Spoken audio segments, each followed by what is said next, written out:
అందరికీ నమస్కారం. నేను మీ మురళిని. రౌడీ గారి పెళ్ళం సినిమాలో అనుకుంటా, బోయవాని వేటకు గాయపడిన కోయిల ఈ పాట ఉంటుంది. అది చాలా సాడ్గా ఉంటుంది, మనసుని కదిలిస్తూ ఉంటుంది. ఆ పాటలో అర్థం అంత అద్భుతంగా ఉంటుంది. దానికి పాటకి జగన్మోహన్ రెడ్డి గారికి కరెక్ట్గా సరిపోతుంది. ఎందుకంటే జగన్మోహన్ రెడ్డి గారు ముద్రగడ పద్మనాభాన్ని వాడుకున్నంత ఇదిగా, అంటే వాడుకున్నంత రేంజ్లో ఏ నాయకుడిని వాడలేదని చెప్పాలి. ముఖ్యంగా 2024 ఎన్నికలకు ముందు కాపులలో చీలికను తీసుకురావడానికి, పవన్ కళ్యాణ్ గారు ఓట్లను కొల్లగొట్టడానికి కాపుల మధ్య ఒక రకమైన అగాధాన్ని సృష్టించారు. ఆ అగాధం పేరే ముద్రగడ పద్మనాభం. నిజంగా కాపు నాయకుడిగా అప్పటి వరకు ముద్రగడ పద్మనాభం గారికి ఒక రేంజ్ ఉండేది.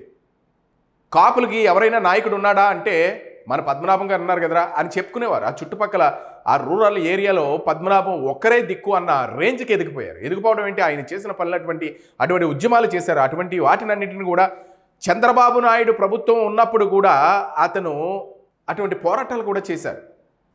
తుని మీటింగ్ పెట్టి ఆ ట్రైన్ తగలబెట్టిన ఇన్సిడెంట్ కూడా అప్పుడు ఆ రోజుల్లో చాలా వైరల్ అయిపోయింది. అంటే కేంద్ర స్థాయిలో ముద్రగడ పద్మనాభం మరొక్కసారి ఓహో ఉద్యమాలు లేవదీస్తున్నారా అన్న స్థితికి వెళ్ళిపోయారు. అంటే కాపులకి దన్నుగా ముద్రగడ పద్మనాభం ఉన్నారన్న ధీమా ప్రతి కాపులకి ఉంది.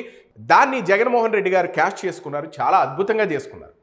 కట్ చేస్తే ముద్రగడ పద్మనాభం గారు హాస్పిటల్లో జగన్ పట్టించుకోకుండా ఒక పక్కన వదిలేసినటువంటి ఒక నాయకుడిగా ఒంటరి పోరాటం చేస్తున్నారు. వైసీపీ అధినేత జగన్ను ఉద్దేశించి ముద్రగడ పద్మనాభం గారు వాళ్ళ అమ్మాయి నిన్న ఒక ట్వీట్ చేశారు. అదేంటన్నది ఒకసారి మనం చదువుదాం. దాన్ని చూస్తే మనకు తెలుస్తుంది. వైసీపీ పార్టీలో రౌడీలకు, గంజాయి బ్యాచ్లకు ఇచ్చిన విలువ కూడా వైఎస్ జగన్ గారి కోసం తన పేరును సైతం మార్చుకున్న మా నాన్నగారికి ఇవ్వకపోవడం చాలా బాధాకరం. గత 10 రోజులుగా వెంటిలేటర్పై ప్రాణాలతో పోరాడుతుంటే కనీసం పరామర్శ చేయడానికి కూడా జగన్ గారికి తీరిక లేదా? మీ అవసరం ఉన్నంత వరకే నాయకులు, కార్యకర్తలు, అభిమానులు మీకు గుర్తుంటారా?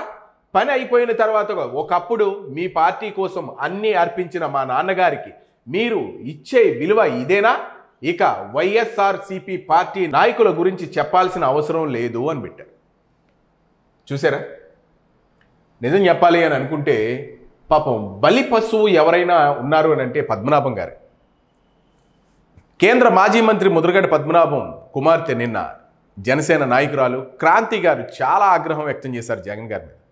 తన తండ్రిని రాజకీయంగా మాత్రమే వాడుకోవడం తెలిసిన జగన్కు మానవత్వపు ఛాయలు కూడా కొంచెం కూడా లేకపోయాయి. అలా లేకపోవడం చాలా దురదృష్టకరం అని చెప్పుకొచ్చారు. ఇక రాజకీయంగా అవసరం ఉన్నప్పుడు ముద్రగడ్డను వాడుకున్నారని కూడా చెప్పుకొని వచ్చారు. నిజమే కదా? అంటే 2024 ఎన్నికల్లో పవన్ కళ్యాణ్కి బాగా బలం ఎక్కువగా ఉంది. ఇప్పుడు పవన్ కళ్యాణ్ ఎట్టి విధంగా గెలుస్తారు. కాపులందరూ కూడా చాలా గట్టిగా ఆ దృఢ సంకల్పంతో మన కాపు నాయకులను ఎవరో ఒకరిని గెలిపించుకోవాలని పవన్ కళ్యాణ్ గెలిపిస్తారన్న వార్త ఎప్పుడైతే జగన్మోహన్ రెడ్డి గారి దగ్గరికి వెళ్ళిపోయిందో వెంటనే కాపుల్లో చిచ్చు పెట్టడానికి రెడీ అయ్యారు. కాపుల్లో చిచ్చు పెట్టి ఈ పావును వాడుకున్నారు. ముద్రగడ పద్మనాభం అనే ఒక పావుని వాడుకుని ఇప్పుడు పావు అని మనం అందుకో అనాల్సి వచ్చింది ఏంటంటే, రాజకీయాల్లో ఇటువంటి రాజకీయం చేసిన నాయకుడు ఎవరూ లేరు, ఇంతటి ఎక్స్పీరియన్స్ ఉన్న నాయకుడు ఎవరూ లేరు అంటే అతిశయోక్తి కాదు. ఎందుకంటే ఎన్టీ రామారావు గారు ఉన్న హయాం దగ్గర నుంచి నిన్న మొన్నటి వరకు ఈయనకంటూ ఒక గుర్తింపు ఉంది. ప్రతిపాటి నియోజకవర్గంలో ముద్రగడ్డ పేరు చెబితే కాపులందరూ కూడా ఏకతాటి మీదకి వస్తారన్న మాట ఎప్పుడైతే జగన్మోహన్ రెడ్డి గారు తెలుసుకున్నారు వెంటనే ముద్రగడ్డను దింపేశారు.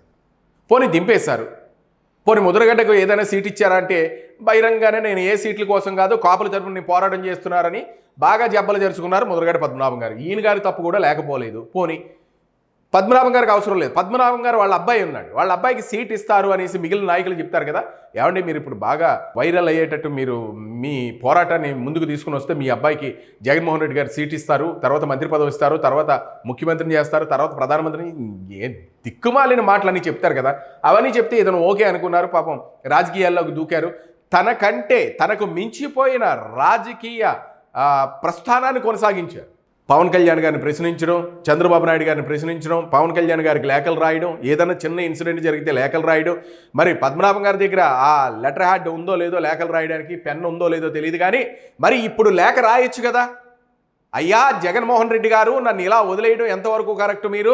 నేను హాస్పిటల్లో ఉన్నాను, బిల్లు చెల్లించలేని ఇబ్బందికరమైన పరిస్థితిలో ఉన్నాను, పోనీ బిల్లు చెల్లించే ఇబ్బందికరమైన పరిస్థితి లేదని అనుకుందాం, పోనీ అతను చాలా ఆస్తులు ఉన్నాయి అది ఇది అని మనం అనుకుందాం, ఆ విషయం మనం పక్కన పెడితే మీరు నన్ను వాడుకున్నారు, కనీసం ఫోన్ కూడా చేసి పలకరించే పాపాన పోలేదేంటండి, నేను దానికి కూడా నోచుకోలేదా అని ఒక లేఖ రాయొచ్చు కదా.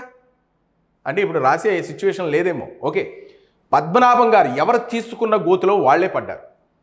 ఇప్పటికైనా పద్మనాభం గారు తెలుసుకుంటారో లేదో తెలియదు, కానీ పద్మనాభం గారు కూతురు క్రాంతి గారు మాత్రం చాలా చాలా చాలా బాధపడుతున్నారు. ముఖ్యంగా ఆయన వెంటిలేటర్ మీద ఉంటే కనీసం పలకరించేటందుకు జగన్ గారికి మనసు కూడా రాలేదా అని నిలదీస్తున్నారు. ఇక తన తండ్రి క్యాన్సర్తో బాధపడుతున్నారని, ప్రస్తుతం ఆయన హైదరాబాద్లో హాస్పిటల్లో వెంటిలేటర్పై చికిత్స పొందుతున్నారని క్రాంతి చెప్పుకుని వచ్చారు. ఆయన చూసేందుకు వెళితే వాళ్ళ అన్న గిరి నిర్బంధించారని కూడా ఆరోపించారనుకోండి. అయితే గత కొన్నేళ్లుగా ముద్రగడ పద్మనాభం గారు క్యాన్సర్తో బాధపడుతున్నారట. రాజకీయంగా వైసీపీ అన్ని విధాలా పనిచేసిన ముద్రగడ్డ కనీసం జగన్ పలకరింపు కూడా నోచుకోలేదు. మరి ఎన్నికల వేళ వైసీపీ గెలుపు కోసం తలపించిన ఆయన చివరకు తన పేరును కూడా మార్చుకుంటానని గుర్తు చేసుకున్నారు. పాపం ముద్రగడ పద్మనాభం గారు పద్మనాభరెడ్డిగా కూడా మార్చుకున్నారు. ఎవరి కోసం? జగన్ కోసం. ఎందుకు? కొడుకు భవిష్యత్తు బాగుంటుందేమో అన్న ఒక చిన్న ఆశ. ఆ విధంగా నా కొడుకు భవిష్యత్తు బాగుంటుందేమో అని రాజకీయంగా తన కొడుకుని ముందుకు తీసుకెళ్లాలన్న ఆలోచన కానివ్వండి, ఏవో ఉంటాయి కదా ఆలోచనలు, ఆ విధంగా అన్న తనకి ఒక మార్గం ఏర్పడుతుందేమో అని చాలా ఎక్కువగా పోరాటం చేశారు. వైసీపీ పార్టీ గెలుపు కోసం తప్పించారు. చివరకు ఎన్నో లేఖలు రాశారు, పవన్ కళ్యాణ్ ప్రశ్నించారు. కాపుల్లో కూడా ఎంతో కోపాన్ని రగిల్చారు. ఎందుకు అనంటే పద్మనాభం గారు ఏంటి ఇలా తయారయ్యారు, అరే మన కాపు నాయకుడిగా పవన్ కళ్యాణ్ వస్తుంటే ఏంటి ఇతను ఇలాగా అడ్డం తిరిగారు అని కాపులు కూడా మాట్లాడుకున్న రోజులు ఉన్నాయి.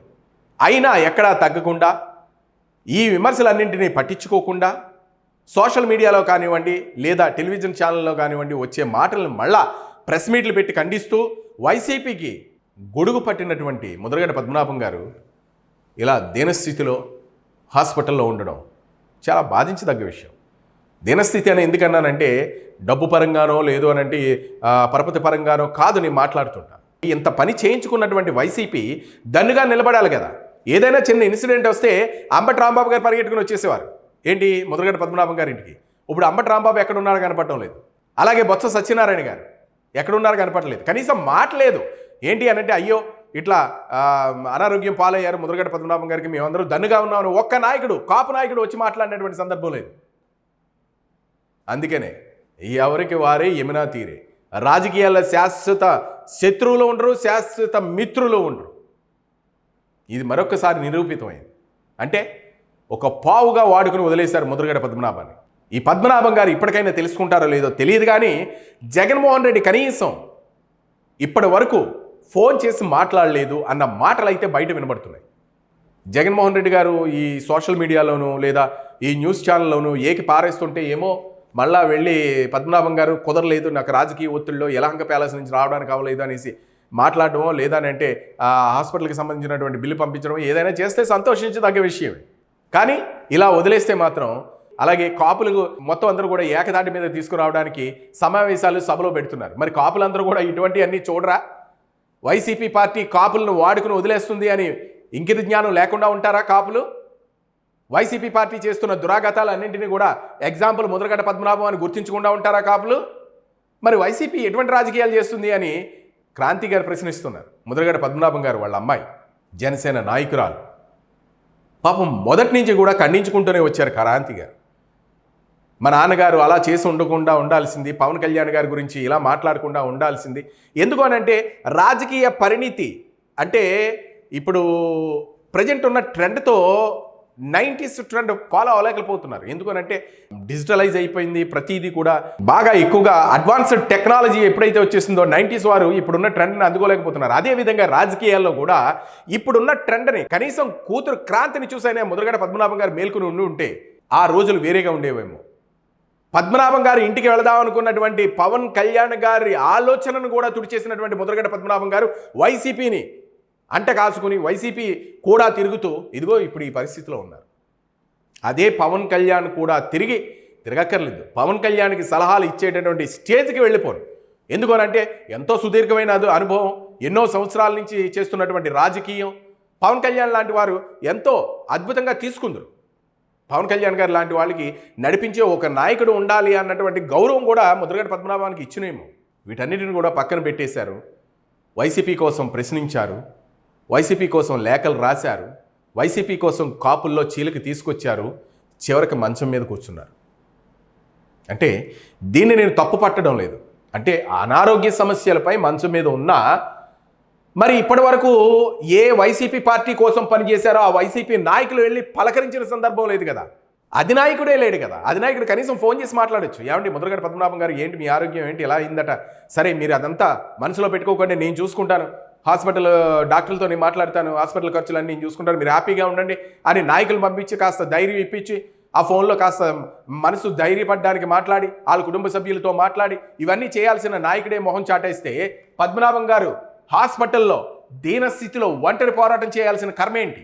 ఇది పద్మనాభం గారు చేసుకున్నదే అని చాలామంది కామెంట్ రూపంలో రాజకీయ విశ్లేషకులు ఇంకా మిగిలిన రాజకీయ మేధావులు మాట్లాడుతున్నటువంటి మాటలు. రాజకీయాల్లో ఎప్పుడూ కూడా గుంబనంగా ఉండాలి, గుప్పెడితో ఉండాలి. రాజకీయాలు మాట్లాడేటప్పుడు ఓపెన్ చేసి మనం పర్సనలైజ్గా వాళ్ళ జీవితాల్లోకి వెళ్ళిపోయి వాళ్ళని ప్రశ్నించేసి నీ బ్రతుకు ఇలాగా, మీ నాన్న ఇలాగా, మీ అమ్మ ఇలాగా అని ఇట్లాంటి రాజకీయాలు చేసినప్పుడు సందర్భాల్లో, అంతకుముందు రాజకీయాలు చేసిన సందర్భాలు మనం గుర్తు చేసుకుంటే రాజకీయాలు ఎలా ఉన్నాయన్నది మనకు అర్థమవుతుంది. అదేంటో తెలియదు. మహా మేధావి కింద పేరు తెచ్చుకున్నారు, కాపులకి నాయకుడి కింద పేరు తెచ్చుకున్నారు, మంచి రాజకీయాలు చేస్తారు అన్న ముద్రగడ పద్మనాభం గారు ఇంత చిన్న లాజిక్ ఎక్కడ మిస్ అయ్యారో అర్థం కాలేదు. వైసీపీ గెలుపు కోసం కాపులనే ప్రశ్నించి పవన్ కళ్యాణ్ లాంటి నాయకుడిని లేఖలతో మానసికంగా హింసించినటువంటి ముద్రగడ పద్మనాభం గారు మరి చివరకు ఈ స్టేజ్లో ఉన్నారు అని అంటే దానికి కారణం వైసీపీనే. ఎందుకు అనంటే జగన్ గారు పలకరించి తనకు ధైర్యం చెప్తే మరింత తొందరగా కోలుకుని ఇంటికి వచ్చేవారేమో. అంతెందుకంటే నిన్న కాక మొన్న సాయికృష్ణ కేసులో కూడా లేఖ రాయించడానికి రెడీ అయ్యారట ముద్రగడ పద్మనాభంతో. అయ్యో ఆయన గారికి ఆరోగ్యం బాగోలేదని అని తెలిసి ఊరుకున్నారు. అంటే కాపుల్లో 2024కు పూర్వం, అంటే 2024 ఎలక్షన్లకు పూర్వం ఒక చీలికను తీసుకుని వచ్చి కాపుల ఓట్లన్నీ కూడా వైసీపీ కొల్లగొట్టాలని ఆలోచించింది. కానీ అది అవ్వలేదు. అందుకనే ముద్రగడ పద్మనాభం గారిని పక్కకు గింటేశారు. అంటే ముద్రగడ పద్మనాభం చెప్పినా కూడా కాపులు వినలేదురా, పవన్ కళ్యాణ్ మాటే కాపులకి దిశానిర్దేశం రా, తీసి లైట్ టేక్ లైట్ పక్కన పెట్టండి రా అని వైసీపీ వదిలేసింది అని మనం అనుకోవాలి. జగన్ గారు ఎప్పుడు కూడా యూజ్ అండ్ త్రో పాలసీని ఫాలో అవుతారన్న మాటలు రాజకీయ విశ్లేషకుల దగ్గర నుంచి వినిపిస్తున్నాయి. మా నాన్నగారు కనీసం రౌడీ షీటర్కి ఇచ్చినటువంటి విలువ కూడా ఇవ్వలేరా జగన్ గారు అని ముద్రగడ పద్మనాభం గారు వాళ్ళ అమ్మాయి క్రాంతి గారు ప్రశ్నిస్తున్నారు. ఎందుకు ప్రశ్నిస్తున్నారు మీకు అర్థమయ్యే ఉంటుంది. సాయికృష్ణ ఇంటికి, అంటే రౌడీ షీటర్ సాయికృష్ణ ఇంటికి జగన్మోహన్ రెడ్డి గారు వెళ్ళిపోయి ఎన్కౌంటర్ చేసేశారు, అది చేసేశారు, ఇది చేసేశారు అని మాట్లాడేసి నేను నీకు భరోసా ఉన్నానమ్మా, మీ వెనకాల మా వైసీపీ ఉందమ్మా, మా మంత్రులు ఉన్నారమ్మా అని భరోసా ఇచ్చినటువంటి జగన్మోహన్ రెడ్డి గారు అంటే 22 కేసులు సుమారుగా ఉన్నటువంటి, అంటే 22, 23 ఎన్ని ఉన్నాయో తెలియదు కానీ ఆ 22, 23 కేసులు ఉన్నటువంటి రౌడీ షీటర్ ఇంటికి వెళ్ళినటువంటి జగన్మోహన్ రెడ్డి గారు కనీసం ఇంత సేవ చేసి ఇన్ని లేఖలు రాయించుకుని చంద్రబాబు నాయుడు గారిపై దోషణ పర్వం కొనసాగించినటువంటి ముద్రగడ పద్మనాభం గారితో కనీసం ఇంత సేవ చేయించుకున్న తర్వాత పలకరించడానికి, కనీసం ఫోన్లో పలకరించడానికి కూడా పద్మనాభం గారు నోచుకోలేదు. మరి వైసీపీ కాపు రాజకీయాలు ఇంకెలా చేస్తుంది అన్నది కూడా అర్థం కాని పరిస్థితి. కాపులు ప్రతిదీ గుర్తుపెట్టుకుంటారు, సమయం వచ్చినప్పుడు సమాధానం చెప్తారు. వైసీపీ ఇటువంటి రాజకీయాలు చేస్తే రాజకీయ భవిష్యత్తు శూన్యంగా కనపడుతుంది అని రాజకీయ విశ్లేషకులు అంటున్న మాట. మరి ఈ వీడియోపై మీ అభిప్రాయాలను కామెంట్ రూపంలో తెలియజేయండి. వీడియోని లైక్ చేయండి, షేర్ చేయండి. Thank you.